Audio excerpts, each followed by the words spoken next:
जी अस्सलाम वालेकुम, मैं हूं Syed Aslan. Welcome to my channel math learning with Syed. Students, हमने चैप्टर 1 को स्टार्ट किया है 9th क्लास के मैथ को। एक्सरसाइज 1.1 हमने पिछले दिनों कंप्लीट की थी। आज एक्सरसाइज 1.2 स्टार्ट करते हैं।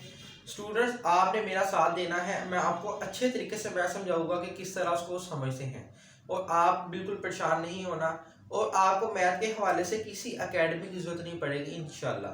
चलिए दोस्तों, शुरू करते हैं आज की इस वीडियो को। जी तो स्टूडेंट्स, सबसे पहले हम एक्सरसाइज 1.2 में पार्ट जो क्वेश्चन 1 है ना, इसके अंदर पहले आपको समझ लेते हैं यहाँ पे क्या सिस्टम है। यहाँ पे देखिए, पहले आप रो मैट्रिक्स को अगर आप समझ लेंगे, रो मैट्रिक्स होता क्या है स्टूडेंट्स। रो मैट्रिक्स ये होता है कि उसके अंदर सिर्फ एक रो होती है, यानी कि ये रो होती है ना, ये सामने वाली, उसमें 1 रो होती है। और जो कॉलम मैट्रिक्स होता है स्टूडेंट्स, उसमें भी समझ लें वो 1 कॉलम होता है, 1 कॉलम। और जो नन मैट्रिक्स होता है उसके अंदर सिर्फ उसके अंदर 0 होता है, उसके अंदर एंट्रीज आर 0 होती है। तो उसका मतलब ये होता है कि उसके अंदर सिर्फ 0 ही आएगा। तो एंट्रीज आर 0, ये पीछे डेफिनेशन वगैरह भी लिखी है बुक के पीछे, तो आप यहां से इसको याद भी कर सकते हैं। तो अब पार्ट 1 की जानिब आते हैं। यहाँ पे देखें स्टूडेंट्स, ए लिखा हुआ है, ए इज इक्वल टू 0 0 0 0 का मतलब ये है कि ये नल में आ जाता है। ए इज इक्वल टू 0 0, ये नल, ठीक हो गया। अब बी 2 3 4, ये आ जाता है रो मैट्रिक्स। और सी में आ जाए 4 0 6, ये कॉलम हो जाएगा। अब डी में आ जाते हैं, बी 1 0 0 1। और हाँ, इसमें आइडेंटिटी भी होता है। आइडेंटिटी का मतलब होता है यूनिट मैट्रिक्स जो होता है ना, उसके अंदर सिर्फ उसको पहचानते हैं हम आई से, और उसके अंदर जो होता है वो आइडेंटिटी में 1 0 0 1 उसकी पहचान होती है। और इसको हम यहाँ पे लिख देते हैं आइडेंटिटी, जिसका सेकंड नेम यूनिट मैट्रिक्स होता है। अगर आपको एमसीक्यू पूछा जाता है पेपर के अंदर, तो आपने कहना second name of unit matrix, identity matrix unit matrix के मतलब second name of identity matrix का क्या होता है, वो है यूनिट मैट्रिक्स। ठीक हो गया स्टूडेंट्स। अब यहाँ पे ई में आ जाते हैं। ई में खाली 0 है, ये है रो, और नल भी हो सकता है, दोनों हो सकते हैं। एफ में 5 6 7, ये एक कॉलम हो जाएगा। तो मैं इसको रेस कर देता हूं। अब पार्ट 2 की जानिब आते हैं। ये तो स्टूडेंट्स अब पार्ट 2 में आते हैं। पार्ट 2 में लिखा है from the following matrix is identity. Students, यहाँ पे आप पहले बात क्लियर कर लें। जो स्केयर मैट्रिक्स होता है, स्केयर मैट्रिक्स में 2 रो और 2 कॉलम, यानी कि जो रो होती है ना वो इक्वल टू कॉलम होती है। ठीक हो गया स्टूडेंट्स, स्केयर मैट्रिक्स। यहाँ पे मैं आपको थोड़ी सी मिसाल देके थोड़ा समझा भी देता हूँ। तो जो स्केयर होती है ना, स्केयर मैट्रिक्स जो होती है वो होती है row is equal to the column matrix. Row is equal to the column matrix. अब यहाँ पे रेक्टेंगुलर मैट्रिक्स में क्या होता है students,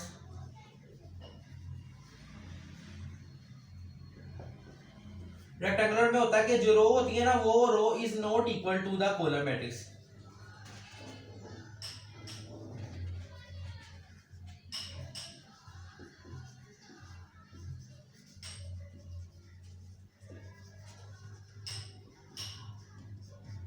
row is not equal to the column matrix. जो रो होती है वो इक्वल नहीं होती कॉलम की, यानी कि अगर एक रो होगी, कॉलम 2 होंगे, तो रो उसके साथ मैच नहीं करेगी, तो ये हो जाएगा ये एक रेक्टेंगुलर मैट्रिक्स। ठीक है स्टूडेंट्स। अब यहाँ पे रो मैट्रिक्स का मैंने अभी आपको बताया था, जो रो होती है उसके अंदर सिर्फ एक ही रो होती है, कॉलम में भी सिर्फ एक ही कॉलम होता है। और जो नल मैट्रिक्स होती है उसमें एंट्रीज आर 0, यानी कि 0 0। अब यहाँ पे नंबर ई में आइडेंटिटी मैट्रिक्स लिखा है, यानी कि इसके अंदर हमने ना देखना है, ये द डायगोनल लिख देते हैं। आइडेंटिटी की हमेशा पहचान आपने आई से करनी है और उसमें हमेशा 1 होता है। The diagonal is called identity. Second name of unit matrix, ठीक हो, identity matrix if all entries are 1, ठीक है स्टूडेंट्स। इसकी मिसाल भी आप लिख लेना 1 0 0 1 और ये इसकी मिसाल हो जाएगी।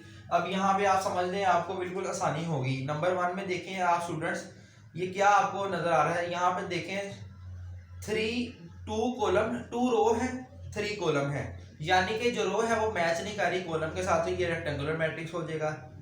अब यहाँ पे सेकंड में देखें तो ये 3 0 1, मैं इसको ना रेस करके आपको प्रैक्टिकल में समझाता हूँ।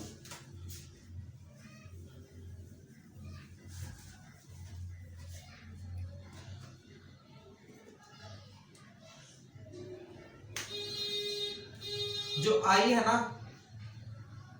ये मैंने आपको समझाया था। अब सेकंड वाला जो है 3 0 1, ये आप देखें तो ये कॉलम है।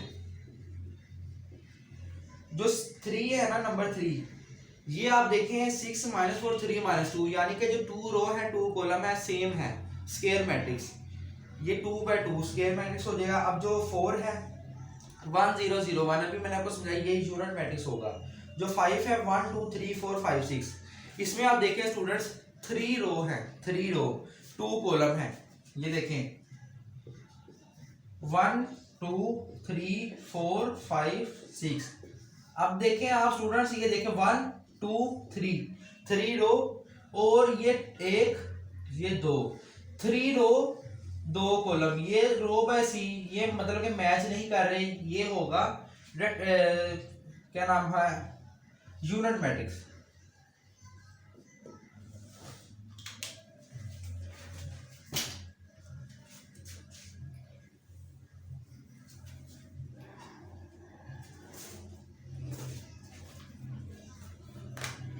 स्टूडेंट्स अब आपको यहां पे मैं समझाता हूं। क्वेश्चन है 1 2 3 4 5 6। अब आप यहां पे देखें तो 1 2 3 रो बन जाती हैं, 3 और 1 2 कॉलम, मतलब कि जो रो है वो कॉलम के मैच नहीं करी, तो क्या होगा, ये रेक्टेंगुलर मैट्रिक्स होगा, रेक्टेंगुलर मैट्रिक्स। और उसके अलावा आप 6 में देखें तो ये 3 10 -1 ये रो हो जाएगा, 7 में देखें ये कॉलम हो जाएगा, 8 में देखें ये स्क्वायर मैट्रिक्स हो जाएगा।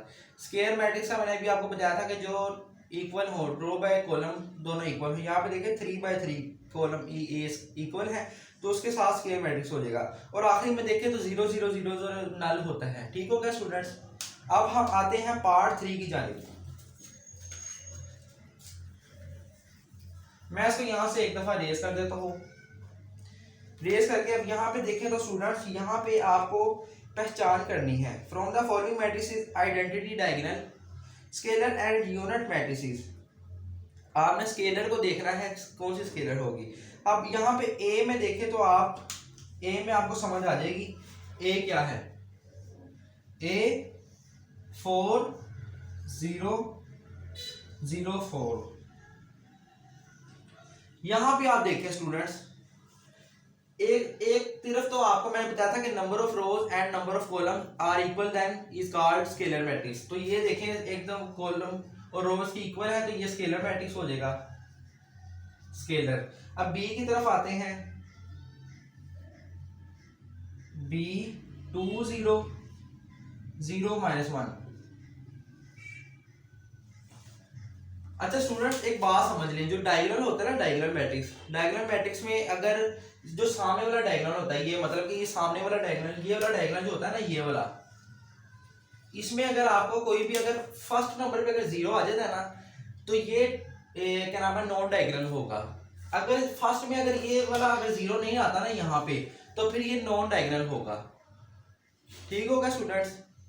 अब यहाँ पे देखें 0 नहीं आ रहा, तो ये डायगोनल होगा, ठीक होगा स्टूडेंट्स। ये देखें ये डायगोनल होगा। क्योंकि इसकी जो डेफिनेशन है ना, डेफिनेशन के अंदर भी उन्होंने बताया हुआ कि अगर आपका कोई एक डायगोनल है, डायगोनल के अंदर अगर जीरो आ जाता है तो फिर ये नॉन डायगोनल होगा, अगर जीरो नहीं आता तो फिर ये डायगोनल होगा। तो आपने पहचान रखनी है कि सामने वाले में अगर ये जीरो नहीं आ रहा तो ये डायगोनल होगा। ठीक हो गया स्टूडेंट्स। अब सी में आते हैं 1 0 0 1, ये अभी मैंने आपको बताया यूनिट मैट्रिक्स। तो डी में आ जाते हैं स्टूडेंट्स 3 0 0 0। आपने स्टूडेंट्स एक बात याद रखनी है, अब देखिए ये कॉलम और रो इक्वल हो रही है लेकिन फिर भी इसका मतलब कि ये स्केलर भी हो सकता है। उसके साथ साथ आप ये देखें, इसमें फर्स्ट नंबर को देखना आपने प्रेफर करना है, सेकंड नंबर को नहीं करना। यहाँ पे आप देखें तो फर्स्ट में अगर 3 है, 0 नहीं है तो ये डायगोनल होगा, तो आपने इसको डायगोनल कर देना है।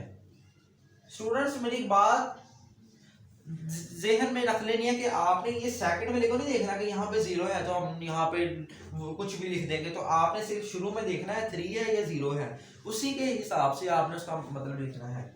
अब नंबर ई जो है ना, नंबर ई, इसको हम यहाँ पे लिखते हैं।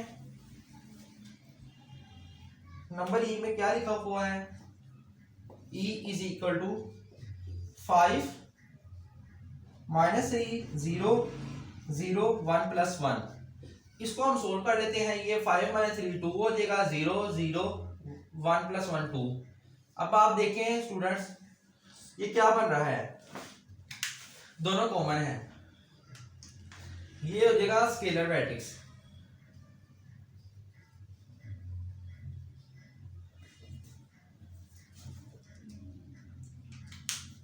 स्केलर मैट्रिक्स की एक पहचान होती है कि आपके अगर यहाँ पे सामने वाली साइड जो होती है ना स्केलर में, जो एंट्रीज होती हैं, diagonal are entries are same and non zero, diagonal are same हो और नॉन जीरो हो, तो ये सेम होगा तो ये स्केलर मैट्रिक्स हो जाएगा।